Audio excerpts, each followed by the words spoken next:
కాలక్రమేణా అనేది వాళ్ళిద్దరి మధ్య అసలు పచ్చబడ్డే గడ్డేస్తే బగ్గుమంటుంది అంటున్నారు. ఈ ప్రతి విషయంలో కూడా డిష్యూమ్ అనే పరిస్థితికి వస్తున్నారు. నిన్నటి రోజున పడా కార్యాలయం మీద కూడా నువ్వెంతంటే తోపులాట చేసుకున్నారు అనమాట. ఏంటి అసలు ఏం జరుగుతుందంటారు పిఠాపురంలో? మీ అనాలిసిస్ ఏంటారు సార్?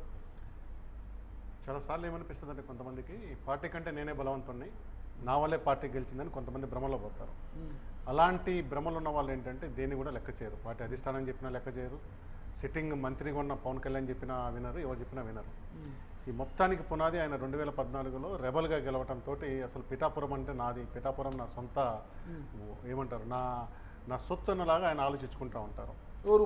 వర్మ. ఓకే. నా వల్లే పవన్ కళ్యాణ్ గెలిచాడని ఆయన చెప్పుకుంటా ఉంటారు. ఎస్విఎస్ఎన్ వర్మ. దీంతో ఏంటంటే అసలు నాకు పవన్ కళ్యాణ్ లేకుంటే నేనే పవన్ కళ్యాణ్ ఇక్కడ ఆ స్థాయి నాకు ఇవ్వాలి కదా అన్నట్టుగా ఆయన ప్రయత్నం చేస్తూ ఉంటారు. ఆ క్రమంలోనే రాజకీయ ఘర్షణ, ఆధిపత్య పోరు.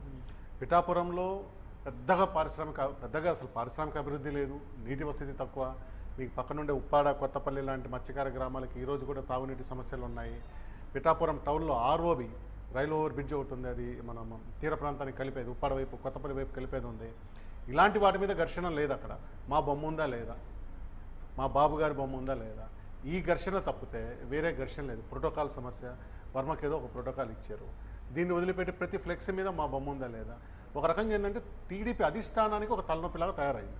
అంటే ఆ వర్మలో కూడా ఒక తెలియని ఒక రాజకీయ అనిశ్చితి నెలకొని ఉంది, ఒక కన్ఫ్యూజన్. ఎందుకంటే 2024 ఎన్నికల్లో త్యాగం చేశాడు టికెట్. ఆయన కూటమి ధర్మాన్ని పాటించి పవన్ కళ్యాణ్ గారి కోసము పార్టీ అధిష్టానం చూపిన మేరకు టికెట్ అయితే త్యాగం చేశారు. ఆయన స్వతంత్ర అభ్యర్థిగా పోటీ చేయాలనుకున్నా కూడా పార్టీ హామీ ఇచ్చింది, అధికారంలోకి వస్తున్నాము, వచ్చే ఎమ్మెల్సీ ఇస్తామని. అధికారంలోకి వచ్చి 2 సంవత్సరాలు పూర్తయినా కూడా ఆ మాట నిలబెట్టుకోలేదు. కొత్త వారికి అందరికి ఎమ్మెల్సీ ఇస్తాం. ఇంకా అక్కసు పెరిగిపోతుంది అతనికి. ఆ అక్కసుతో ఏం చేయాలో తెలియక ఇలాంటి గొడవలు అంటున్నారు.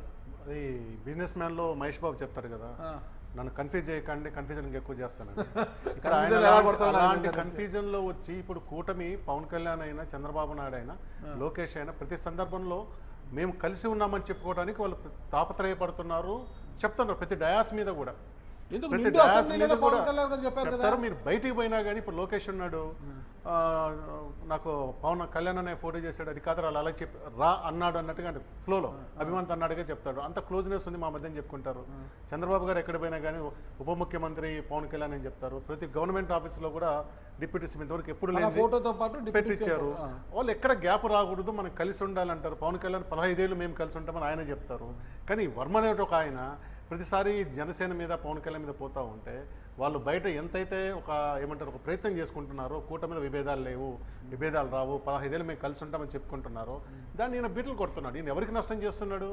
జనసేన కాదు, కూటమి అంటే చంద్రబాబు నాయుడుకి చేస్తున్నాడు. ఆ విషయాన్ని నేను అర్థం చేసుకోవట్లేదు. ఈయనకి ఎమ్మెల్సీ ఇస్తారని చెప్తే పోయి చంద్రబాబు నాయుడుతో మాట్లాడుకొని తెచ్చుకోండి. రాజకీయాల్లో గొడవలు పడితే పదవులు రావు. అందులో 164 సీట్లు వచ్చిన తర్వాత ఎవరు కూడా చంద్రబాబు నాయుడుకి, లోకేష్ కళ్ళకి కనపడరు. మీరు బొటాబొటి మెజార్టీ వచ్చినప్పుడు నాయకులను కాపాడుకుంటారు. వైసీపీకి 151 వచ్చిన రోజు ఆ పరిస్థితి చూసాము. చాలామంది జగన్మోహన్ రెడ్డి ప్రామిస్ చేశాడు, ఇది 151 రాకుండా ఇవ్వగలిగాడు అందరికీ ఇవ్వలేపారు. ఇక్కడ కూడా అంతే. చంద్రబాబు నాయుడు 164 మంది వచ్చిన తర్వాత అందరికీ వచ్చే అవకాశాలు లేవు. ఇంకొకటి ఏంటంటే వర్మ త్యాగం చేశాడు అనేది రాజకీయంగా అంత సమర్థనీయ అంశం కాదు. వర్మ ఇండిపెండెంట్గా గెలవడానికి కారణం ఏంటనేది మళ్ళీ మనం విశ్లేషిద్దాం. వర్మ ఓడిపోయి ఉన్నాడు. ఆయన మీ సిట్టింగ్ ఎమ్మెల్యే కాదు. 2014లో రెబల్ గెలిచాడు, 2019లో ఓడిపోయి ఉన్నాడు కదా. సో ఆయన త్యాగం చేసేది కూటమిలో అన్ని చోట్ల సర్దుబాటు జరుగుతుంది. ఇప్పుడు ఇదే కందుల దుర్గేష్ని ఎక్కడికి పంపించారు? సొంత నియోజకవర్గం కాదని అక్కడికి పంపించారు కదా. కరెక్ట్. కాబట్టి సర్దుబాట్లు ఉంటాయి కానీ త్యాగాలు గీగాలంటే ఏముండవు ఇందులో. ఇప్పుడు సార్ త్యాగం అది పక్కన, పిఠాపురం గురించి మనం ఎప్పుడు పెద్దగా వినేవాళ్ళం కాదు. పొలిటికల్గా ఒక నియోజకవర్గం అది. అక్కడ దత్తాత్రేయుడు కొలువై ఉన్న ప్రాంతం అది. శ్రీపాద శ్రీవల్లభుడు అంటే అది ఒక అవతారం. అది పురోహిత అమ్మవారు, దత్తాత్రేయుడు అవతారాలలో ఒక అవతారము. శ్రీపాద శ్రీవల్లభుడు ఒక మొదటి అవతారం. అదే దత్తాత్రేయుడు ఒక పీఠం అది. ఓకేనా? అంతవరకు ఒక భక్తిభావంతో ఉన్న ప్రాంతము పొలిటికల్ ఒక నియోజకవర్గం అందరికీ గుర్తు అనమాట. అంటే ఇప్పుడు 2024లో పవన్ కళ్యాణ్ ఎమ్మెల్యే అయ్యి అక్కడ ఎప్పుడైతే మినిస్టర్ అయ్యాక అప్పటి నుంచి ఆడు గొడవలు స్టార్ట్ అయినమాట. అంటే ప్రతి విషయంలోనూ కూడా వర్మ ఒంటికాలతో లేచి వచ్చేస్తున్నారు అనమాట. ఓకేనా?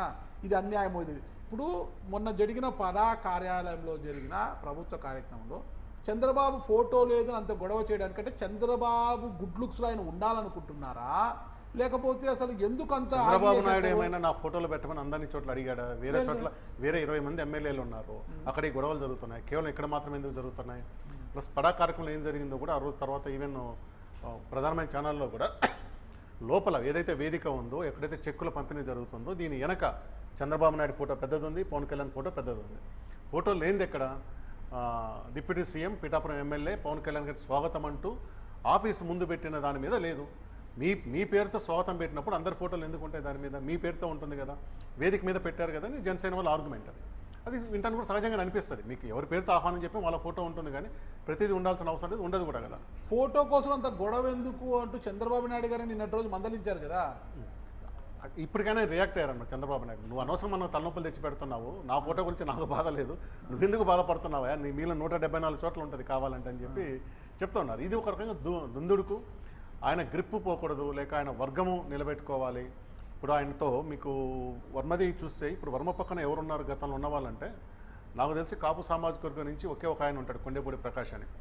గతంలో ఉన్న అలుగుమిల్లి విజయ్ కుమార్ కానీ, తర్వాత ఒక శ్రీను అనే ఒక ఆయన, వీళ్ళెవరు కూడా పెద్ద నాయకులు, ఎవరు కాపు నాయకులు ఆయనతో లేరు. అసలు పిఠాపురం చరిత్ర ఏంటండి అసలుకి? పిఠాపురం చరిత్ర వెళ్ళేటప్పటికి అసలు ఫస్ట్ అందరూ ఒకసారి ఆలోచించుకుని వర్మ ఎంత రచ్చ చేస్తున్నాడు కదా. వరుసగా 2 సార్లు ఎవరు గెలిచారు పిఠాపురం నుంచి? ఇద్దరు గెలిచారు. లేక టీడీపీ ఆవిర్భావంతో ఒకే ఒకళ్ళు గెలిచారు. వెన్నా నాగేశ్వరరావు గారు 1983-85 టీడీపీ తరఫున గెలిచారు. అంతకుముందు ఎప్పుడో పాతకాలంలో 1967-72లో యాళ్ళ సూర్యనారాయణమూర్తి గారిని గెలిచారు. ఆ తర్వాత ఎప్పుడు కూడా గత 8 ఎన్నికల్లో వరుసగా మారుతూ వస్తూ ఉన్నారు. ఇప్పుడు కూడా ఏ పార్టీ కూడా వరుసగా 2 సార్లు ఏ క్యాండిడేట్ కూడా గెలవలేదు. వర్మనే ఉదాహరణ కదా. 2009లో ఓడిపోయాడు, 14లో రెబల్ గెలిచాడు, మళ్ళీ 19లో ఓడిపోయాడు ఆయన.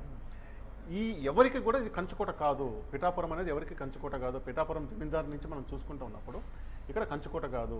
ఈ ప్రాంతము పిఠాపురం అనేది 90,000 ఓట్లున్న కాపు ఓట్లున్న నియోజకవర్గము. 90,000 కాపు ఓట్లు అంటే అది వన్ సైడెడ్గా ఎవరు సపోర్ట్ చేస్తే వాళ్ళు గెలుస్తారు. వర్మ గెలిచినట్టే కాపులు ఓట్లు లేకుండా గెలవడు కదా. ఆ రోజు రెబల్గా వచ్చిన దాంట్లో 47,000 మెజార్టీతో గెలిచాడు. ఆ రోజు 2014లో వచ్చిన మెజార్టీలో చూస్తే ఇతను 5వ వాడు 6వ వాడు.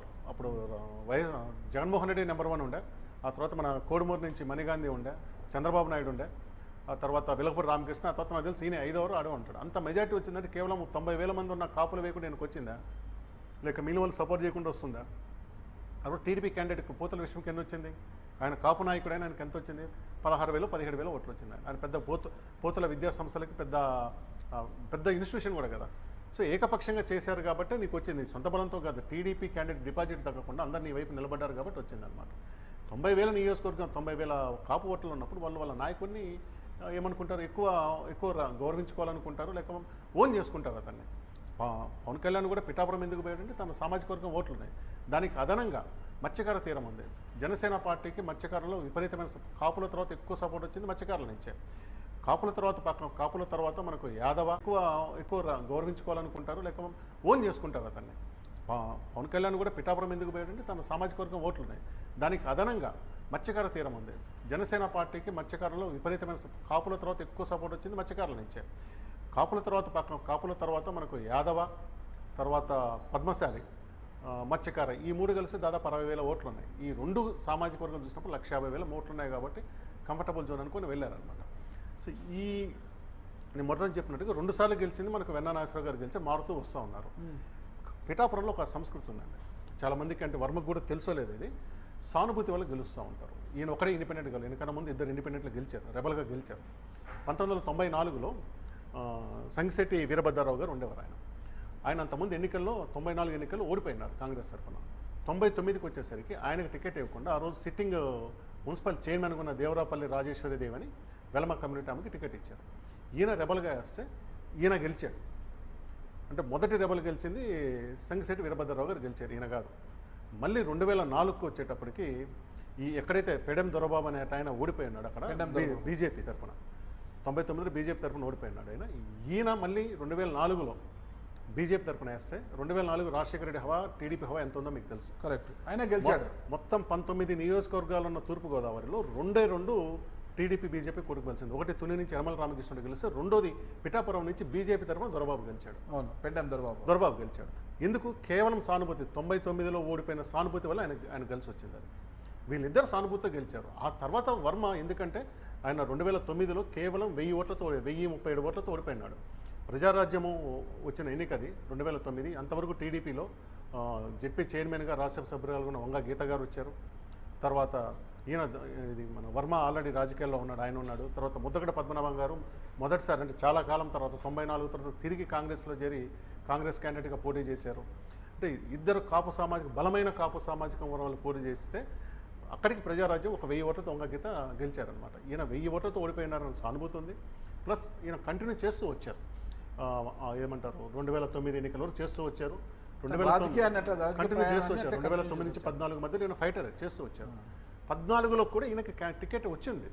అయితే ఏమైందంటే ఆ రోజున అవసరాలు అయితే కాకినాడ ఎంపీగా పోతుల విశ్వాన్ని చాలా కాలంగా వాళ్ళు ప్రచారం చేశారు. కానీ చివరి నిమిషంలో ఏమైందంటే ఈయనని తీసుకొచ్చి ఇక్కడ వేరే వాళ్ళని అక్కడ అకామిడేట్ చేయాల్సి వచ్చింది. అకామిడేట్ చేసే క్రమంలో ఈయనను తీసుకొచ్చి ఇక్కడ పిఠాపురం దానికి ఇచ్చారు, పక్కనే ఉంది కదా అని. అప్పుడు ఈయన రెబల్గా వేశాడు. దానివల్ల సానుభూతి ఉంది. నేను ఇంతకాలం ఓడిపోయి ఉన్నాడు, ఓడిపోయిన వాళ్ళ పట్ల సానుభూతి వచ్చి మీకు 2 ఉదాహరణలు చెప్పాను. నేను పెండం దొరబాబు చెప్పాను, సంగశెట్టి వీరభద్రరావు చెప్పాను. ఆ సానుభూతి కలిసి రావడం ప్లస్ ఈయనకున్న రెబెలియస్ నేచర్ వల్ల ప్రజలకు కూడా ఆదరణ రావడం వల్ల ఈయన గెలవటం జరిగిందనమాట. సో సానుభూతి పవనం అనేది మనకు పిఠాపురంలో మొదటి నుంచి పనిచేస్తారు. వర్మనే కాదు, వర్మ కన్నా ముందు ఇద్దరు ఈ విషయంలో గెలిచినారు. నిన్న కొట్టుకుంది కూడా దొరబాబు వర్సెస్ వర్మనే. దొరబాబు ఏమీ మామూలు నాయకుడేం కాదు, ఆయన కూడా బీజేపీ తరఫున గెలిచినాడు, వైసీపీ తరఫున గెలిచినాడు. కృష్ణంరాజు ఏమంటారు మొదటి నుంచి ఆయన శిష్యుడిగా వచ్చి ఉన్న మనిషి అని. ఈయనకి ఇంకా రకంగా చెప్పాలంటే వర్మ కన్నా సీనియర్ ఆయన. చాలా పెద్ద మనిషి కూడా. బెంగళూరు ఎంఎస్ రామయ్య విద్యా సంస్థల engineering college, MS Ramaiah engineering college కూడా బియ్యం కూడా వాళ్ళ ఇంటికి వీళ్ళ బిడ్డని ఇచ్చాడు పెండం దొరబాబు గారు. పెద్ద మనిషి. వాళ్ళకి అదే ఫ్రస్ట్రేషన్ వస్తుంది, ఏమైనా నువ్వు వచ్చి ఈరోజు ఇంత ఎగబడతామైంది మా మీదకి, ప్రతిదానికి గొడవ చేస్తామైంది, మేము లీడరం లేదా మా ఓట్లు లేవనుకుని ఆయన కొంచెం ఈ రాజకీయ పార్టీలు నాయకులు పార్టీలు మారడం అటు ఇటు తిరగడం అనేది సహజమే. అది నిన్నటి రోజు వర్మ గారు ఒక అడుగు మరీ ముందుకేసి కూటమి ధర్మాన్ని ఏమన్నా పాటించకుండా కూటమి ధర్మాన్ని గాలి కుదిరేసి, అంటే ఇసుక అక్రమాల్లో జనసేన వాళ్ళు ఉన్నారు, పెండం దొరబాబు గతంలో చేసిన అవినీతి అక్రమాలను కప్పిపుచ్చుకోవడానికి జనసేన పార్టీలో చేరాడనేది ఆయన ఉన్నటువంటి ఒక విమర్శ. ఈరోజు ఒక పత్రికలో కొత్తపేట రెడ్డి సుబ్రహ్మణ్యం గారి నుంచి ఒక వార్త వచ్చింది. సొంత పార్టీ మీద నువ్వు ఇలా లేఖలు రాస్తావని చెప్పి చంద్రబాబు నాయుడు యాక్షన్ తీసుకుంటానని రాసింది. వర్మ కూడా అదే వర్తిస్తుంది. సొంత పార్టీ మీద నువ్వు బహిరంగ ఆరోపణలు ఎందుకు చేస్తావు, నీకేమన్నా ఉంటే నువ్వు అధిష్టానం దగ్గర వచ్చి మాట్లాడని చెప్తారు. పెండం దొరబాబు కూడా సవాల్ చేశారు కదా, నా అవినీతి నిరూపిస్తే రాజకీయ సన్యాసం చేస్తాను, నిరూపిస్తావరా?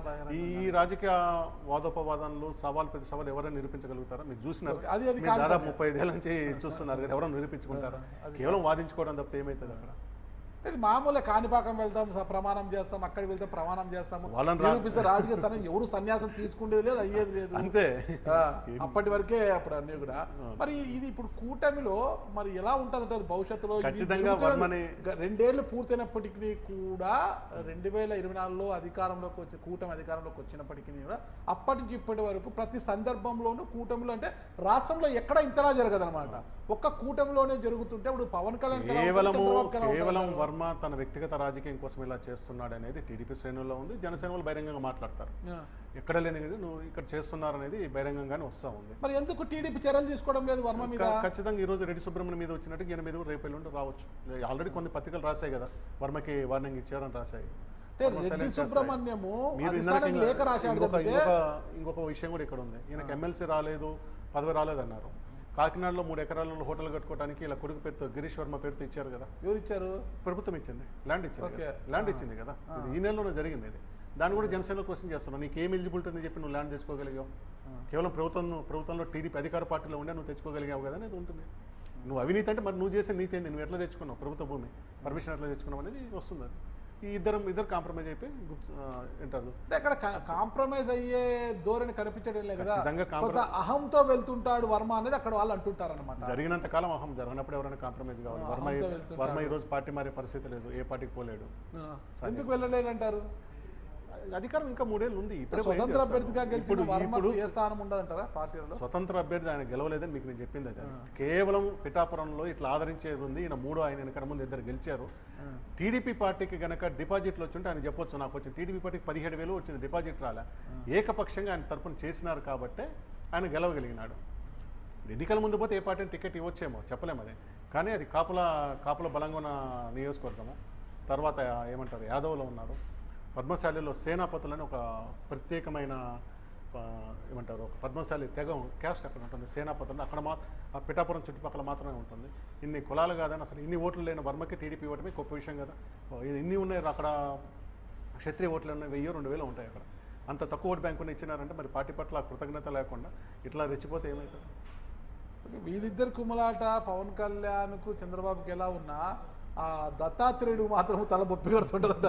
ప్రశాంతంగా ఉన్న నా నియోజకవర్గంలో ఈ కొట్లాట్లేంట్రా నేను బాబు. చెప్తాను అసలు పిఠాపురము పవన్ కళ్యాణ్ వెళ్ళక ముందు వరకు పిఠాపురం ఏ రోజు చర్చలో ఉండేది కాదు. చర్చలో లేదు కదా ఏదో ఇప్పుడు. తెలియదు, మీకు చెప్పాను కదా ఈయన కన్నా ముందు ఎవరు మంత్రి అయ్యారంటే ఎవరికి తెలియదు. ఎవరైనా